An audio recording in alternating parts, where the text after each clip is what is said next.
Many of you watching probably know the most popular softlock in Dark Souls, Moan Percent.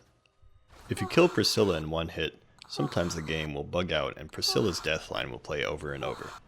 If you try to continue forward to where the cutscene would normally play and return you to the real world, nothing happens. If you homeward bone, it'll just take you to the first bonfire, and when you run back, the voice line will just re-trigger. The save file is completely bricked, and there's not much you can do. But are there softlocks you can trigger intentionally? If so, how? My first thought was the following. Make a character that's either a thief or choose the Master Key as a starting gift. Kill the Asylum Demon and get flown down to Firelink. From Firelink, run down to New Londo Ruins, use your key to open the door to the Valley of Drakes and enter Blighttown. First, run down to the bottom of Blighttown and trigger Quelaag's fight, otherwise it won't work. Warp out and run back down Blighttown to this pillar and jump onto it. From here, we'll be performing a glitch known as Quelaag Skip. To start, add your character around this pillar and walk off onto the supporting beam below it. You should backstep as you land to make sure you don't hit the death plane. Get a running start and jump further down the beam to enter Deathcam. You'll have tank controls now, so carefully walk to the edge of the beam towards the next pillar and slowly walk off to the left, hugging the wall. Do a plunging attack, which gets subsequently cancelled, and time the roll so you hit the ground during your iframes. The timing is a bit weird, you can't really tell how far you are from the ground with this camera angle, so I just kinda go off the vibe and it works out alright. Anyway, roll your way over to Quelaag, dodging the rocks and running straight forward in the room before her so as to not get lost. Once you're in, run forward until you get stuck. Back up a bit and simply walk up the stairs that you can't see. It's pretty easy. Keep running until you're at the other staircase and save and quit so you don't get spit back out in front of Quelaag's fog. Nice. Rest at a bonfire, and now you're stuck here. Can't go through Quelaag's fog because she's still alive. You can't warp anywhere because you don't have the Lord Vessel, but you can kill the Ceaseless Discharge, run around the Demon Ruins, and frankly, not much else. The Chosen Undead, forced to wander the Demon Ruins forever, forgotten in the cruel, endless annals of time. Except, what is that? That light. My god. Demon Fire Sage Skip. No way. There's two separate skips you can do here. One is a massive pain in the ass, and the other is doable by just saving and quitting a couple times on the elevator. Each time you save and quit, the elevator takes a little bit to load, so your character's position is saved slightly lower than last time. After a handful of these, you'll just clip through the floor before the elevator loads, and you can plunging attack the Demon Fire Sage with a straight sword. The boss's AI doesn't load, so he falls just as the indomitable Achilles did, by smacking him in the ankle.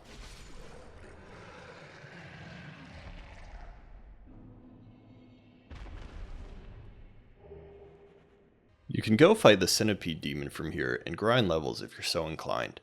You can get your first Lord Soul even. But if you rest at the bonfire for the Bed of Chaos, you'll be stuck there unless you're on warp.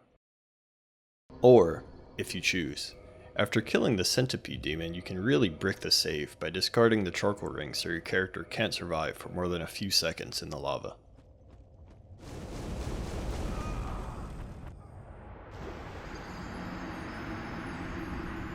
You could force quit to wrong warp out of Lost Izalith, but that just spits you back out where we started to the first bonfire in the Demon Ruins.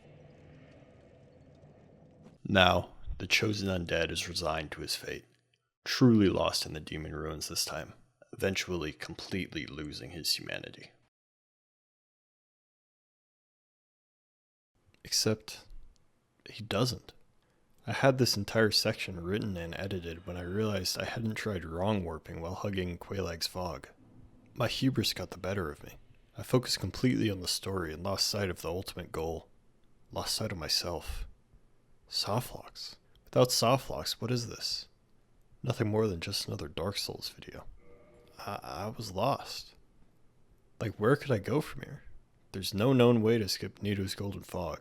The Four Kings don't have one, and the Duke's Archives... Wait, the Duke's Archives might work.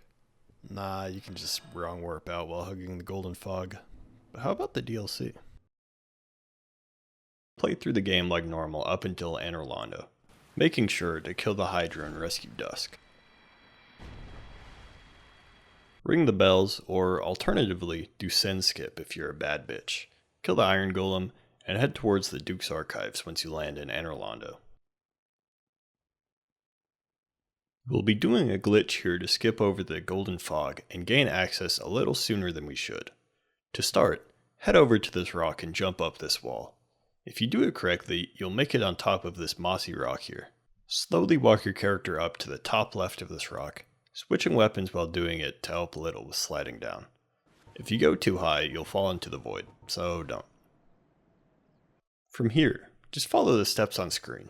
It should be pretty straightforward.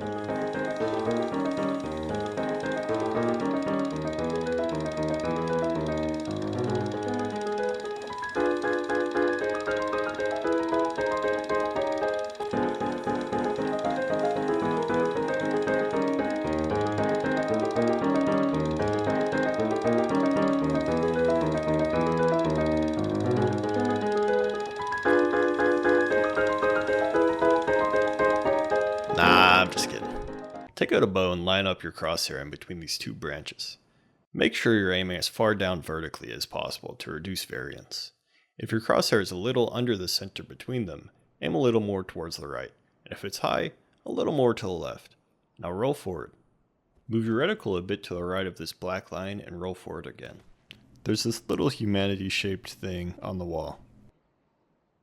Align your bow so the right side of the reticle is over it, and roll forward again. Next, line yourself up between these two leaves that kind of form a Dorito shape and walk forward with W. You can walk forward with your controller, but walking straight is a huge pain in the ass in this game for no reason. Once you see this lighter part appear, you can turn your character, very slowly, to the right. Walk forward until your crosshair is in between these two darker spots, and perform the following in quick succession.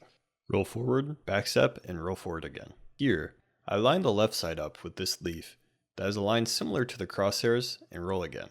Line yourself up around the middle of this third darker spot here and roll. Next, I just kind of line myself up in the middle of this black spot and it tends to work out. Roll forward again. Sometimes on this next one, your character will decide to block your screen for no reason. So try to ignore them and align yourself with this seam in the textures and roll. Finally, line yourself up with this brick and roll again. You can un-ADS now and run and jump to the left on top of the hallway. Run down to where the second boar is and trap yourself against this wall. We're going to be doing a store jump here to get back in bounds, so to do that, get rid of most of your stamina, run, and attempt to jump when you have just a sliver of the bar remaining. Don't let go of the analog stick and shove yourself in this corner. Take the bow out again and line yourself up with the top right corner of this tile. Let go of your analog stick, and if you did it correctly, you'll jump and clip into bounds. Save and quit because this boar is an unstoppable force in nature, and yippee! You're in the Duke's Archives. Big shout out to one of the Dark Souls goats, Marionette, for the tutorial so I can learn how to do this. Once you're in the Duke's Archives, just kill the Crystal Golem and warp out. Make your way back to the start of Anor Londo, teleport back to Sen's Fortress, and run down to the Darkroot Garden, back to where you kill the Hydra. Run in the corner, get grabbed by Manus to enter the DLC, rest at the bonfire, and well folks, this is it. You have access to the entire DLC from here, but since it was designed to only be entered after obtaining the Lord Vessel and being able to teleport, From never put any way out. You can kill the Sanctuary Guardian, Kalameet, and Artorias as normal, but as the Father of the Abyss falls, so too does a profound silence.